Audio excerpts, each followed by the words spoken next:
OK, bien, bonsoir. Avant de lire dans la parole, on va prendre un moment pour prier. Notre Père Céleste, ce soir, on te prie avec action de grâce pour le Seigneur Jésus. C'est en son nom que nous nous approchons de toi avant de lire dans ta parole et de considérer à ton Fils comme le seul Sauveur. Et on veut te remercier pour lui, pour son œuvre, pour ses souffrances, pour sa croix de honte où il a porté les péchés des coupables comme nous. Et on te prie que ce soir, s'il y a quelqu'un qui écoute, qui n'a pas encore la vie éternelle, que tu vas utiliser ta parole pour les réveiller, les atteindre et les emmener au Seigneur Jésus. Donc, on te prie que tu sois avec nous pendant ces quelques minutes au nom du Seigneur Jésus. Amen. Bonsoir. Je vais commencer, s'il vous plaît, en lisant dans Éphésiens au chapitre 2. Éphésiens chapitre 2, puis on va lire au verset 12. Éphésiens 2 et 12.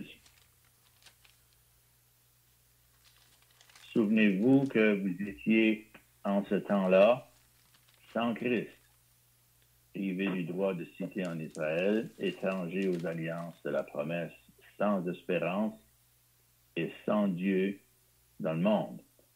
Mais maintenant, en Jésus-Christ, vous qui étiez jadis éloignés, vous avez été rapprochés par le sang de Christ. Donc, c'est ça les deux seuls versets que je veux lire ce soir en comptant sur l'aide de Dieu. Maintenant, le sujet que je veux aborder, c'est quelque chose d'assez simple et direct et pas difficile à comprendre.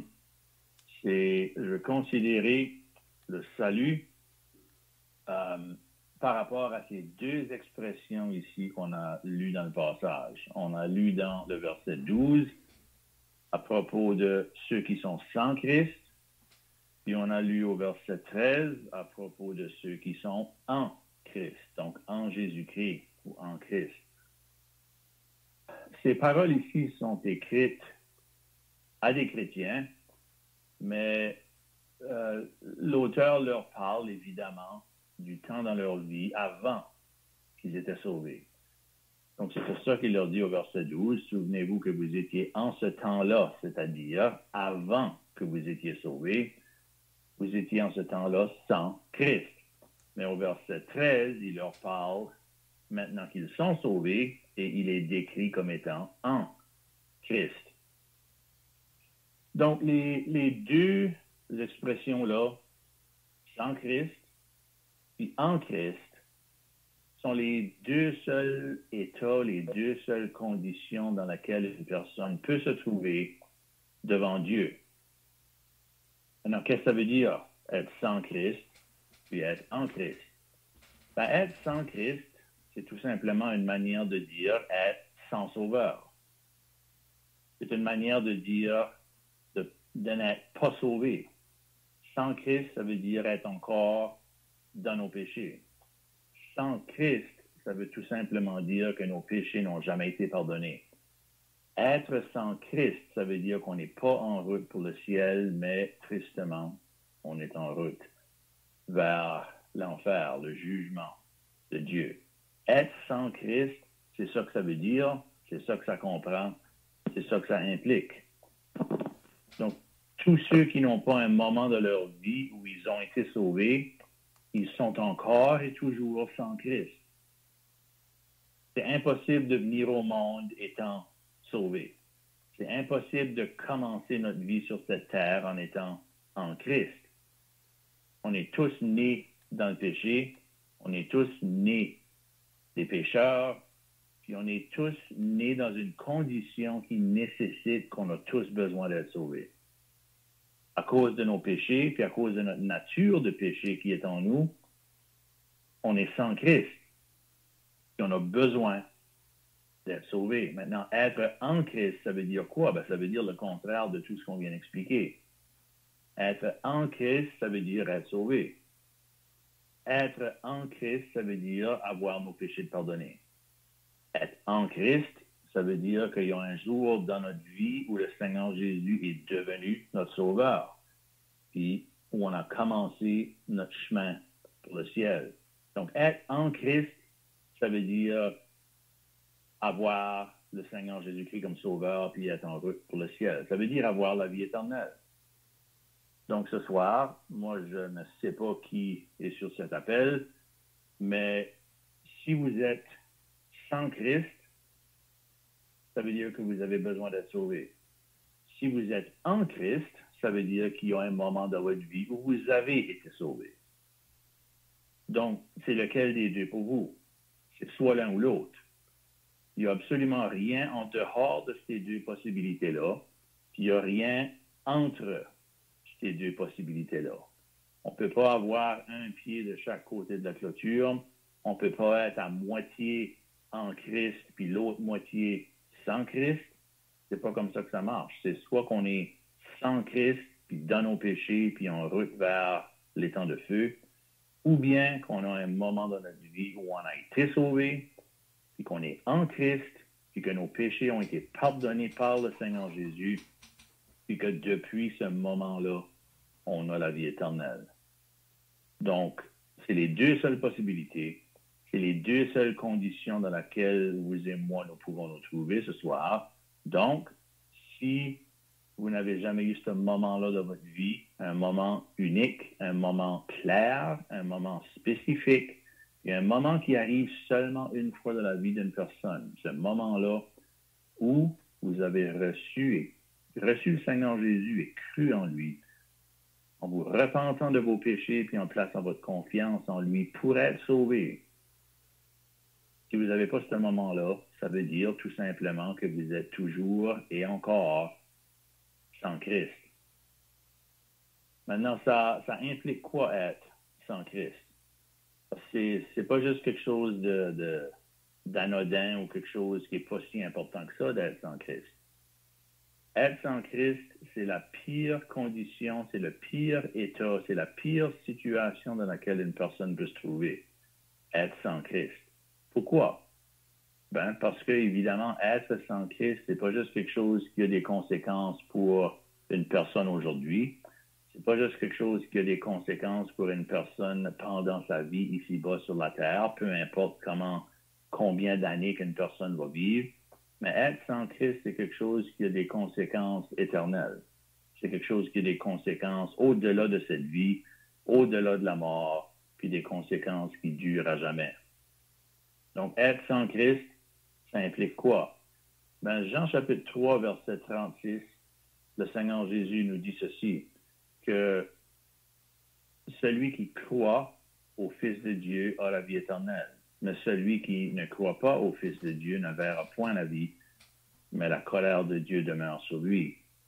Donc, si une personne n'a pas le Seigneur Jésus, si une personne est sans Christ, si une personne n'a jamais cru au Fils de Dieu pour avoir la vie, Jean 3, 36 dit que la colère de Dieu demeure sur lui. Donc, être sans Christ, ça veut dire que la colère de Dieu demeure sur nous. Une terrible situation à être dedans, parce que la colère de Dieu, si ce n'est pas enlevé ça, lorsqu'une personne est sauvée, la colère de Dieu est enlevée de sur lui.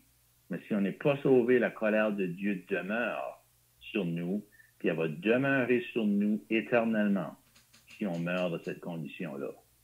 Donc, être sans Christ, ça veut dire que la colère de Dieu demeure sur nous. Mais un petit peu plus loin, dans Jean 8, verset 21, le Seigneur dit que si on ne croit pas en lui, si on ne le reçoit pas lui, on va mourir dans nos péchés.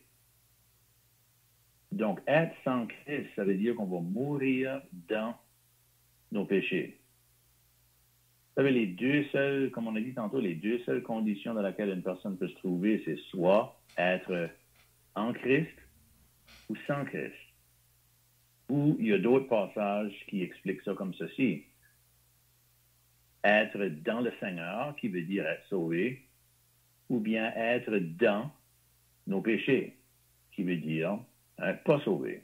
Donc, dans Jean chapitre 8, le Seigneur Jésus dit que si on ne croit pas en lui, on va mourir dans nos péchés. Donc, sans Christ, un deuxième aspect de ça, c'est que sans Christ, on va mourir dans nos péchés. La Bible parle du fait qu'on est né dans le péché.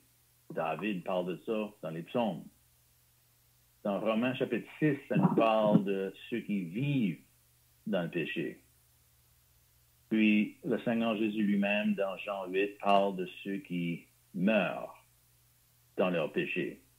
Donc, on est tous nés dans le péché. Il y en a plusieurs qui choisissent de continuer à vivre dans le péché. Ils choisissent de vivre dans le péché au lieu d'être sauvés. Puis si une personne reste comme ça, non seulement qu'elle est née dans le péché, non seulement qu'elle vit dans le péché, mais le Seigneur Jésus dit que sans Christ, elle va mourir dans ses péchés, cette personne-là. Donc, comme je dis, je ne sais pas qui écoute ce soir, mais si ça c'est vous, vous avez besoin de faire attention à quoi ce que ça implique, puis c'est quoi les conséquences d'être sans Christ. Troisième chose, dans Jean chapitre 14, au verset 6, le Seigneur a dit que je suis le chemin, la vérité et la vie. Nul ne vient au Père que par moi. Donc, sans le Seigneur Jésus, sans Christ, le Seigneur Jésus lui-même a dit qu'on ne peut pas aller au Père.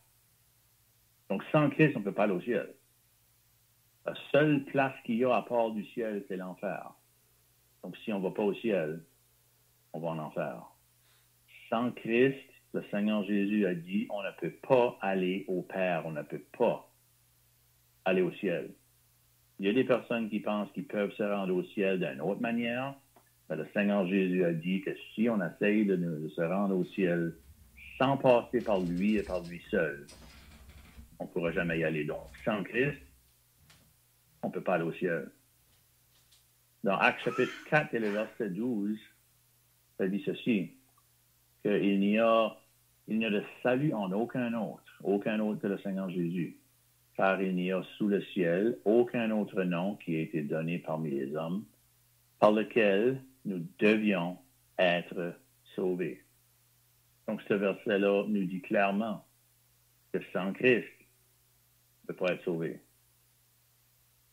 Donc, pensez-y pour une minute. Sans Christ, la colère de Dieu demeure sur nous. Sans Christ, on meurt de nos péchés. Sans Christ, on ne peut pas aller au ciel. Sans Christ, on ne peut pas être sauvé. Mais en Christ, qu'est-ce que ça veut dire? Dans Éphésiens chapitre 1, on lit à plusieurs reprises à propos d'être en lui ou être en Christ. Il y a plusieurs différentes choses que ça nous dit. Entre autres, ça nous dit au verset 7, en lui, nous avons la rédemption par son sang, le pardon des péchés, selon la richesse de sa grâce. Donc, être en Christ, ça veut dire quoi? Ça veut dire avoir été racheté par le sang de Christ. Ça veut dire avoir le pardon des péchés. Être en lui. Au verset 11, il nous dit, en lui, nous sommes aussi devenus héritiers. Donc, être en Christ, être sauvé, ça veut dire que Dieu nous réserve absolument tout ce qu'il a mis de côté, mis en réserve comme bénédiction pour nous, ici-bas, dans cette vie et éternellement au ciel. Éphésiens 2 dit qu'en lui, on a été bénis de toute bénédiction spirituelle dans les lieux célestes. Donc, ceux qui sont sauvés, il n'y a aucune bénédiction qui leur manque. Il n'y a aucune assurance éternelle qui leur manque.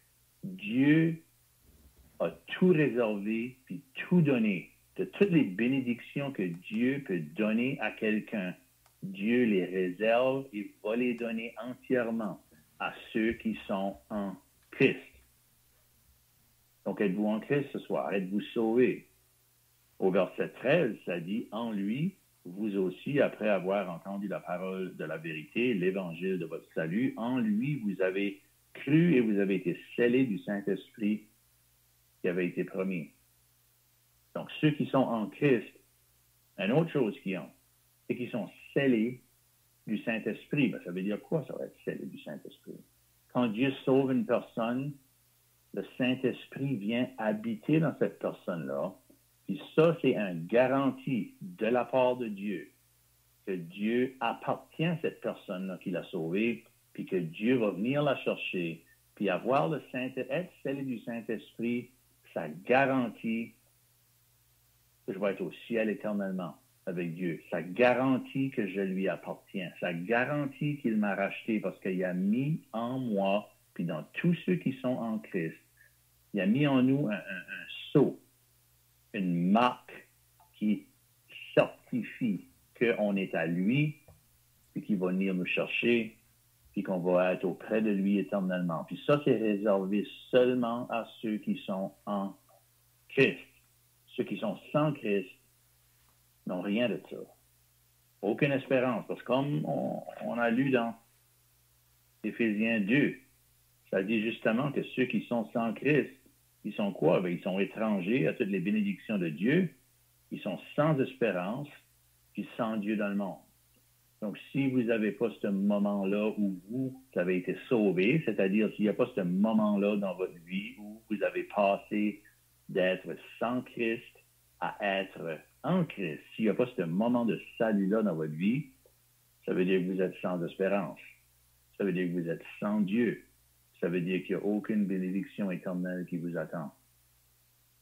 Donc, comment est-ce qu'on fait pour régler ce problème-là?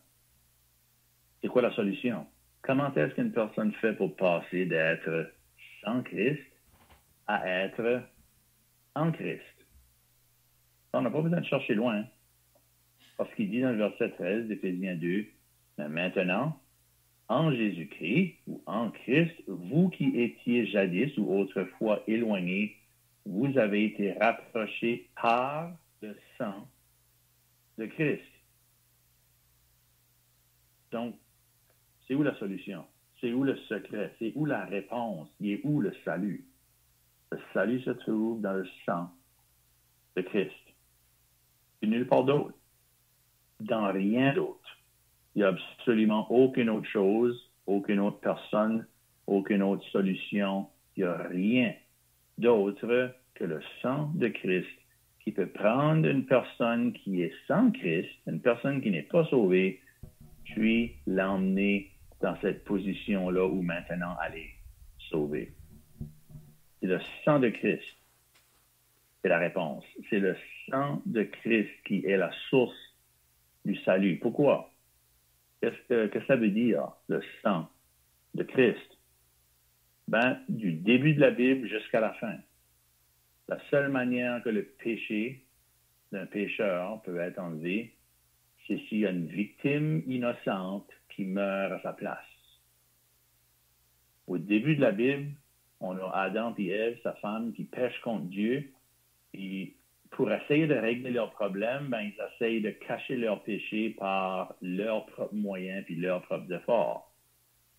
Mais la seule manière que leurs péchés pouvaient être couverts puis réglés, c'était s'il y avait une victime innocente qui donnait sa vie, qui versait son sang pour couvrir le péché d'Adam et Ève. Puis du début de la Bible jusqu'à la fin, la vie innocente, le sang innocent qui est versé pour le coupable, c'est la seule manière que le coupable peut être racheté, peut être sauvé, peut être pardonné. Parce que le péché devant Dieu est si grave que la seule manière que ça peut être enlevé, c'est par le sang versé du sacrifice qui est donné. Hébreux chapitre 9, verset 22 nous atteste ça en disant « sans effusion de sang », ça veut dire sans que le sang coule, à moins que le sang coule, il n'y a pas de pardon.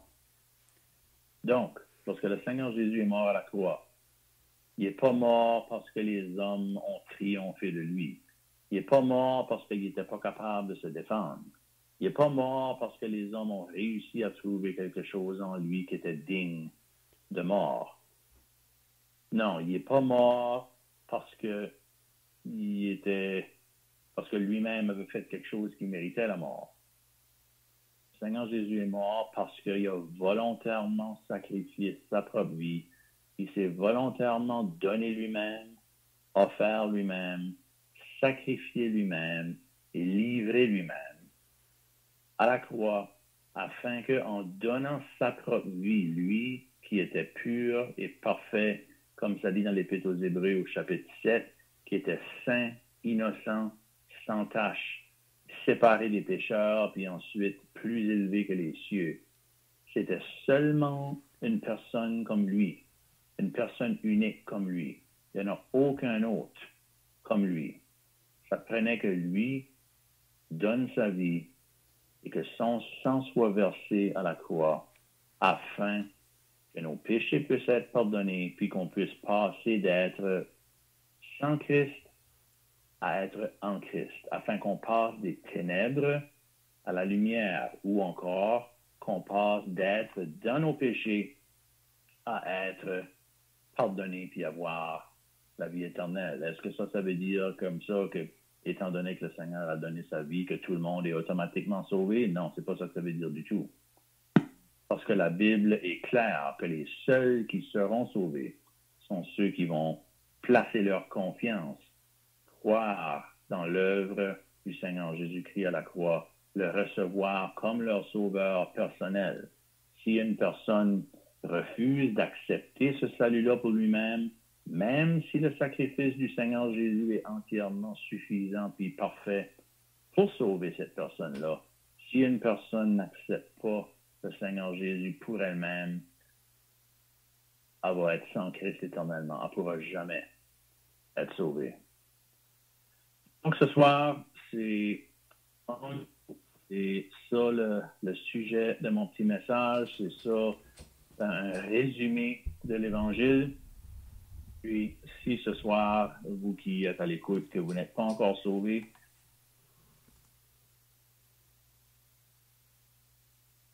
deux expressions-là dans votre cœur, dans votre tête, puis que vous allez pas laisser ça vous quitter jusqu'à ce que vous soyez sauvés. Puis posez-vous la question, est-ce que je suis sans Christ en route vers l'enfer, ou est-ce que je suis en Christ puis en route pour le ciel? Donc, merci d'avoir écouté. Le Seigneur va bénir sa parole. Merci un peu avec le prier. Notre Dieu et notre Père, nous voulons maintenant terminer cette réunion par la prière, réalisant que tu as les regards sur les habitants de cette terre. Et encore ce soir, ton grand désir, c'est que tu veux sauver tous les hommes, les femmes, les enfants de cette terre. Et on te rend grâce pour la provision que tu as pourvue dans le Seigneur Jésus-Christ. Lui a bien voulu venir ici-bas sur cette terre afin de donner sa vie en sacrifice. Comme nous venons de l'entendre ce soir, que tous ceux qui vont croire en lui, qui vont mettre leur confiance dans cette œuvre qu'il a accomplie une fois pour toutes, tu promets cette vie éternelle. Donc nous prions ta bénédiction donc ce soir sur tous ceux qui ont été sous l'écoute du message de l'Évangile. S'il y en a encore qui n'ont pas répondu à l'appel, que cela pourrait se faire même avant que ce jour se termine. Au nom du Seigneur Jésus, Amen.